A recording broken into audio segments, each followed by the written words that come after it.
Welcome to another episode of Sabiduria, there, Trystin.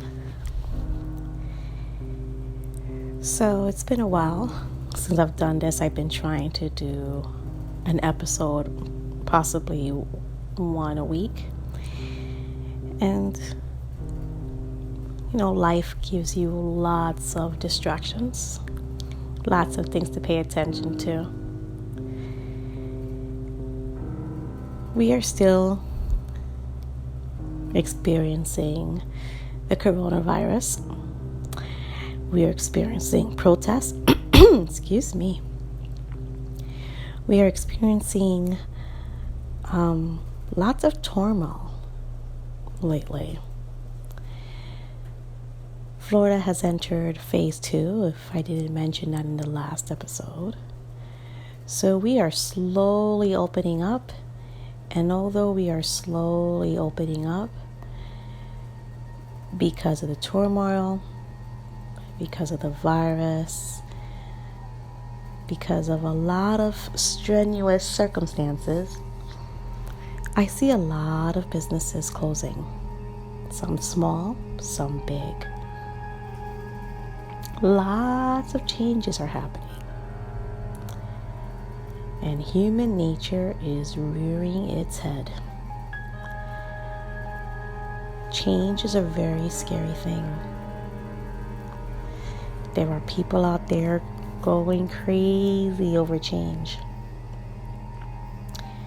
In the previous episodes, I've mentioned that the coronavirus didn't just expose a lot of holes that we had in the world, but it also allowed for the earth to reawaken, for cleansing to come about, for things to bubble up to the surface so it can be washed away.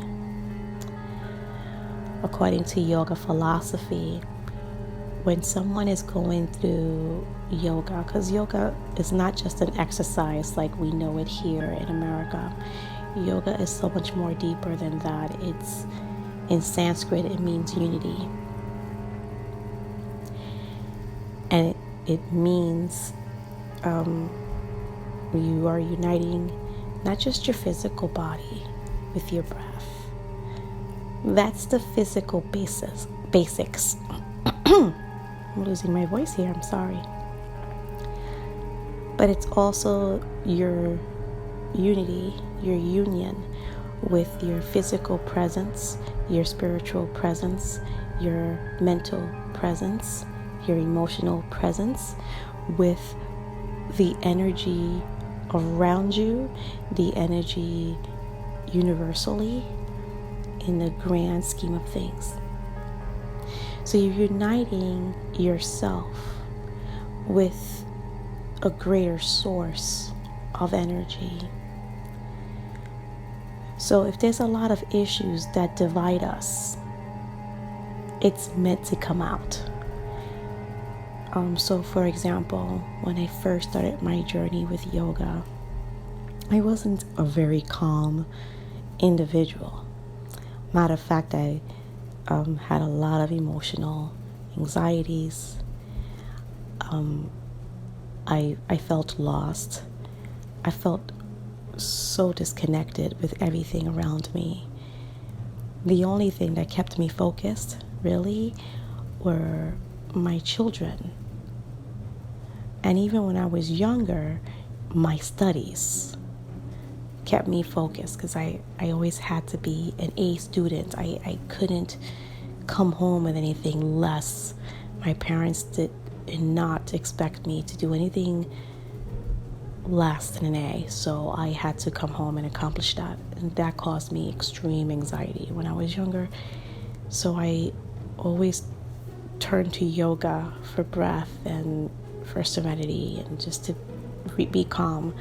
A lot of my doctors suggested that I go into yoga. And of course, my yoga journey wasn't always consistent when I was a kid. I was on and off. I really didn't take exercise or that practice seriously. I took dancing and martial arts seriously, but I didn't connected to that yoga can permeate through all facets of life. But that's neither here nor there. But now I do. Now that I'm a little older, I realize that yoga is in everything. You are uniting yourself, you're uniting your focus with lots of things.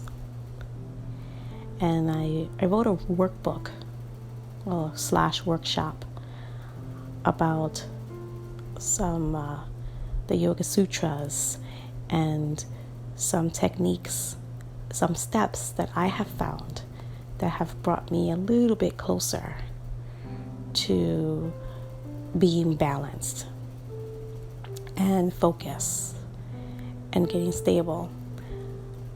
But through that process, I had to go through the funk of my life. I had to see it. I had to see it surface. And it's amazing what stays in your body. You think you're over things until you really sit and meditate on certain issues. Because past experiences, although you feel that you're not emotionally attached, you're not emotionally resentful about them anymore, but they do influence your future thinking when you face a similar experience again. You know, we human beings, even animals, they learn from experience. That's what we're made for. We are here to learn and to grow and to evolve. And sometimes hurt feelings can manifest itself into biases, into judgments, into prejudices that we don't even realize where it came from, but it stems from a previous experience. So the coronavirus brought up not only healthcare issues, it brought up environmental issues, it brought up economic issues, and it also brought up racial tension.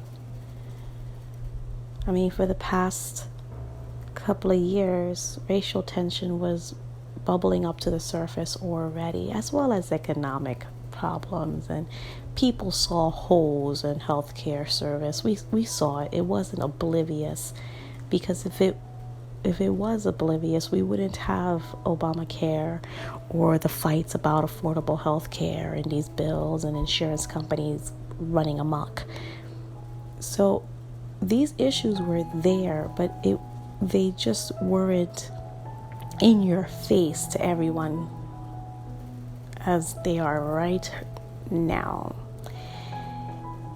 And it's sad that some human beings have short attention spans.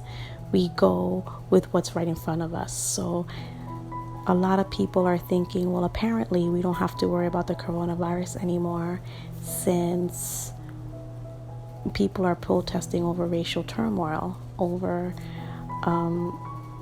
George Floyd, the way that he was killed.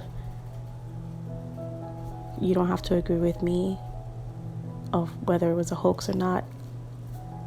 I see that it was murder. I have law enforcement in my family. I have law enforcement friends, and that was not a procedure that is approved. So I'm just going to leave it out there. However, we are seeing the holes, and now the holes are really in your face.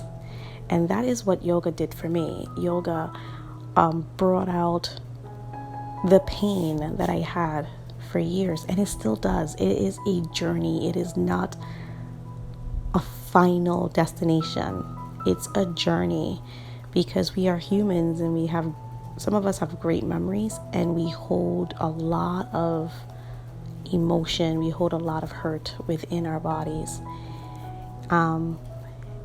And I am so excited to start this new program I'm about to start soon online. Due to the coronavirus, I get this beautiful opportunity to meet great teachers online, and Yoga Alliance usually does not allow us to extend and expand our knowledge and our continuing education units through online processes. But because of the coronavirus, we have this opportunity to do so. And one of the courses is trauma-informed yoga. And it talks about how through yoga practice, we can release the trauma that's within us, because trauma can live within the body, deep in the recesses of the mind, as well as your physical body and your cells. Go back to one of the previous episodes on where I talk about water and how water has consciousness, and because we are majority made out of water, we have that consciousness as well in our body. So if you take that previous episode and combine it with this one, hopefully it will give you a better understanding of what I'm talking about. So through the process of yoga, we are expanding and releasing the junk that's within us to make us better human beings, to make us more evolved, to see a greater scheme of things. And I do truly believe that the coronavirus has done that. Not only did she teach us that we don't have as much knowledge with the body as we do, and we need to have a process, we need to have a way of thinking, a way of researching, a way of understanding how the human body works a little bit better. She also explained that she doesn't care. She doesn't look at your bank account and says, okay, well, I'm going to skip you because you don't have the money to take care of yourself to go to the doctor, or you got plenty of money, so I'm going to attack you. No, she doesn't care about income inequality. She attacks all nationalities. She is widespread. And whether you think it is a bioweapon or not, and that's a different discussion. I'm not here to argue. I'm just here to give a different perspective on things and how I'm seeing things.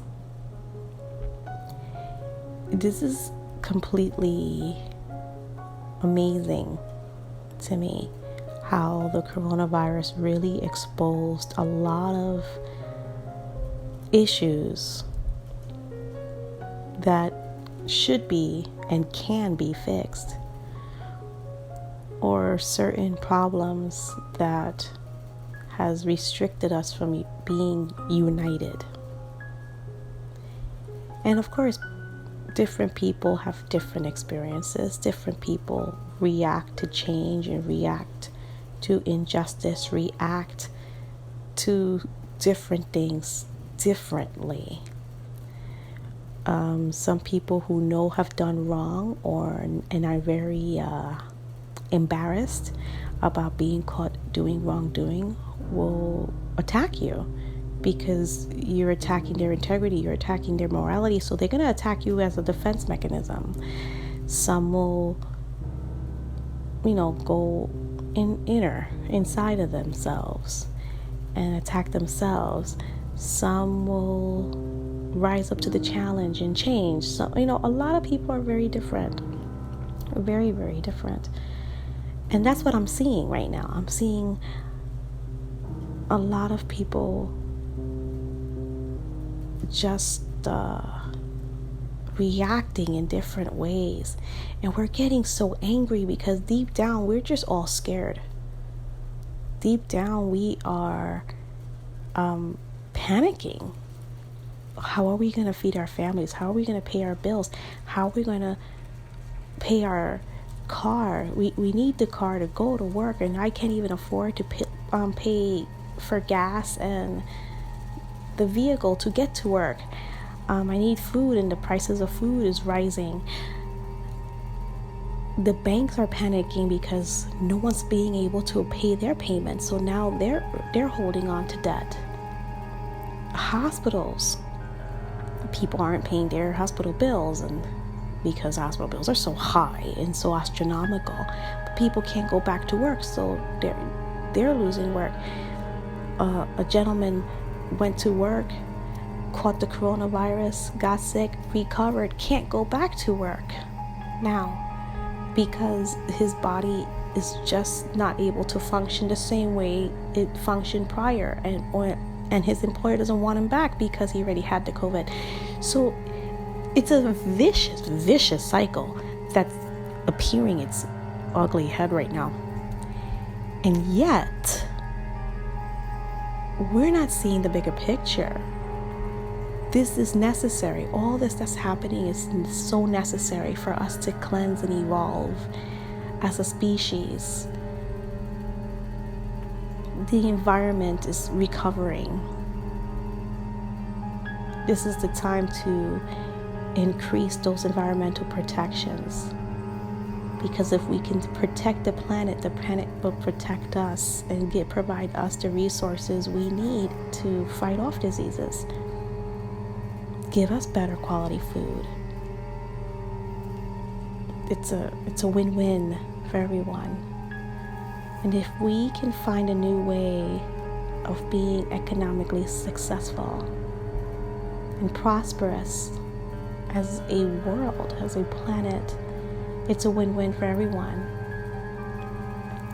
It's exposing the lack of social systems such as mental health and how we need to handle mental health issues, domestic violence.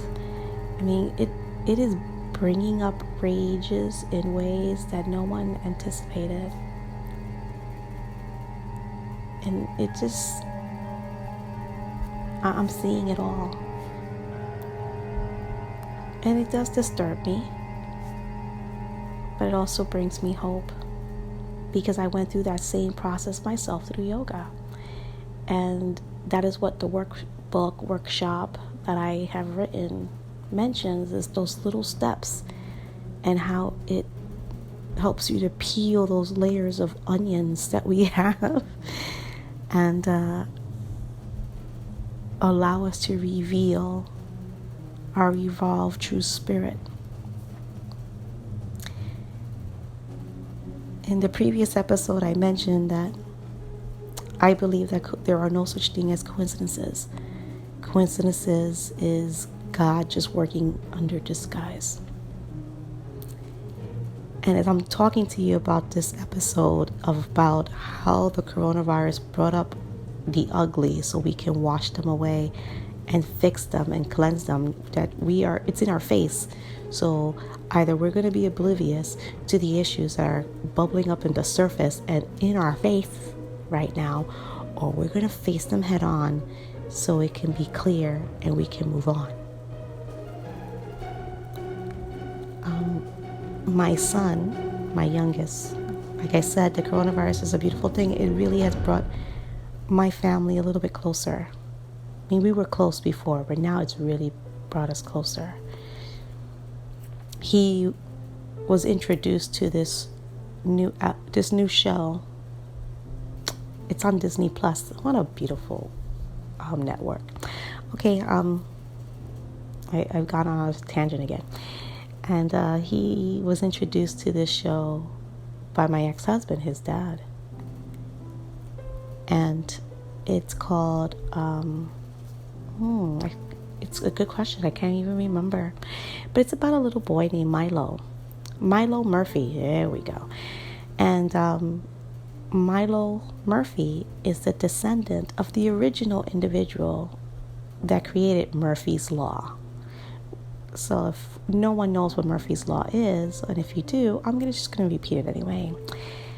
Murphy's Law is whatever can go wrong will go wrong.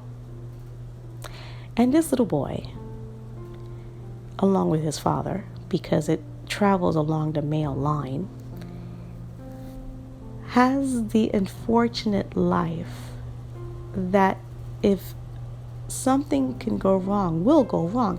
And he knows that. He knows that he has to accept that. He has accepted the fact that because of his last name being Murphy, the Murphy's Law follows him everywhere he goes.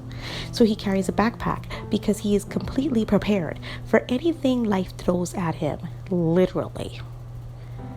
This little boy is prepared, and he does it with a smile. He's so upbeat. He's not upset about his circumstances. He's not enraged. He doesn't get depressed. He's not oblivious to the situations that come up for him. He's not oblivious to the destruction that follows him along. He's not. He knows, he accepts it, and he prepares for it. And he approaches everyone that he meets with a smile on his face. If something goes wrong, and he says, "Oh, that's okay. I have this. Oh, that's okay. Something's in my backpack to help me with this." He takes everything in stride. And he's just prepared. And he accepts his misfortune. And the misfortune doesn't turn to a misfortune for him. Actually, it works out. It's a better off. He learns lessons, and anyone who's his friend learns lessons along with him as well, and they benefit from the experiences of being his friends, which is completely amazing. And again, me watching the show with my son is not a coincidence with what's going on in the world right now, and me speaking to you right now on this episode. It's not a coincidence. I was meant to watch that to see the funny adventures this child has and how beautifully it's written. It's done by the creators of Phineas and Ferb. So there's music, musical entourages there, and very colorful situations, and it also makes it even more funny or funnier. It makes the situations are hilarious because the main character, Milo, is voiced by Weird Al Yankovic, who happens to be a comedian and a pretty funny singer. So it works. And it brings a smile to my face because you can see, oh my goodness, he's about to get into this trouble. He's about to get into this. And to see his reaction brings a smile to my face. I'll put the link in my YouTube and Vimeo description, just so that way you can get to experience this show. Hopefully they have a link of the show on YouTube, or maybe I can just send you the link of the description of the show. And if you have Disney Plus, if you are fortunate enough to have Disney Plus, or if you are a Verizon Wireless individual and you just got Verizon Wireless and you are fortunate enough to have that 1-year subscription for free to Disney Plus, get to watch it. I won't lie, it's very silly. If you walk into the episode, you go, what in the world is this nonsense? But at the same time, for me at least, it made me think and be entertained at the same time. And who doesn't need a distraction right now from the turmoil that's happening?